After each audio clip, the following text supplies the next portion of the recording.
Hello isinaw mayam punamagpo ahanba magtada Khuman na ikono na khuramjari mayam aise toy toy na video thangalakpa ngamdebako ai achinba dum maram khara leyaba adugi ai toy toy na video thangalakpa ngamde ado ichinaw aibu nungsibiba aigi viewers aigi subscriber nungsideba ichinaw mayam na aigi video se lakpa video se thagalakadra haina ngairega leyebisa ai khangjebako ado yam kana isu honajabane video se toy toy na thangasage aina ado ai kudong do khatang sadana tawbunebako ado aina ngambiba makhaidi ai angamba kana tawraga ai dum mayamda video se ai nungai nungai badum thangana badi honajarake ado ngasigi se nahangai ga manadaba top video menebako ado ngasigi se video se kaino habida akhoi dana ngasi news pathokpui nebako hojiki latest news hai tarene hojikanda phong sana kai haini kaino tawriba thogleiba kaino mayamgi maramdanebako aduna mauji news pathara kadawre akhoi dana ado mayam akhoi dagi news se tamina se hengmina se bako ado Khuman Cachar Khuman gi mawana pau bajari hanbada maroi pau subscriber masing yamde haiba nupi ma masa matumda sijage tawramle youtubers singda bad comment pirapasing da award pitholagani ngarang ahinga thengbada active accident tawkhre samlang ani tamthiba mong hatomba samjet phagat khare hauzik mapung aiba pau subscriber masing yamde haiba nupi ama masa matumta isingda chungthage tawramba adu akang tha oibana ising amata leitabadagi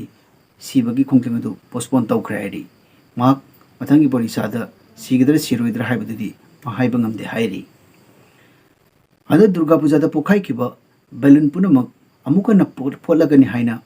india gi prime minister narendra modi ne phungdokre pau si tabada balloon karbar toba mi punamak khoirang khoisauna khre hairi youtube ta bet comment torpa miyoi singda award pitholagani haina YouTubers sing na phongdokre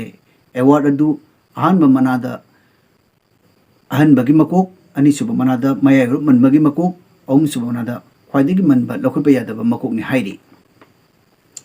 ngarang ahing athingbada activa thongna lakpa nupa macha ma tamthiba mongda accident tawkhre ma helmet upamaramna makokti karimta sokti adubu masadi pumtoy toy na karimta lokhulpa yadre hairi mahak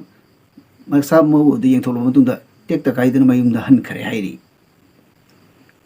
anaubo youtubers na support tawraktabadagi chara hermagi khongjang changchilagani hairi chara hermagi khongjang gi matamdi ayuki pung 3 makhaida chara phajana walaba matungda pung 3 makhaidagi na nungtingi pung 12 makhai bobuni hairi pung 12 makhaida talla chakla khara charaba matungda amukhanna nungtingi pung amadagi sandagi pung 3 makhai bobo khongjang asi changchanani hairi mapan thokpada yung halaiba khonghamada thi yaureba nupa ma chingmi singna phajan khare hairi mahak thaguji pabu thadorpagi paw leitre nganu na pokpa marumsu yerum haiba yena pokpa sum marumsu yerum haiba aduga sanna phaiba mathi su santi haiba iroina phaiba mathi su santi haiba gi maramda matangda khanane nawgi damta america gi president chadam lakaida yaurok khare shamlang khara tamthiba mongda hatok lamba samjet ani ngarang ahing chanam lagai gi lona bata border da phagat khare hairi makoi wahang pang tong lamba butungda police ta sina khare hairi chandam lagai gi hanubi ma thada ka ki badu kumlak tabdagi mayam sing mi painare maramdi mahak handaki grahan lakpa adu da shusho jadana yawrum lagne haina mayam na chingnari marak sida atenba break amatam mayam somna something hanba pamlagdi hojikana mo hasingna leisami chasingna yam something basi am pandar lebdana something base samse sum koi khoela roige something na len bige harabadi lamide thabak koila do taisen view tingju tingla roi nungse da jum thokla roi adogi damakta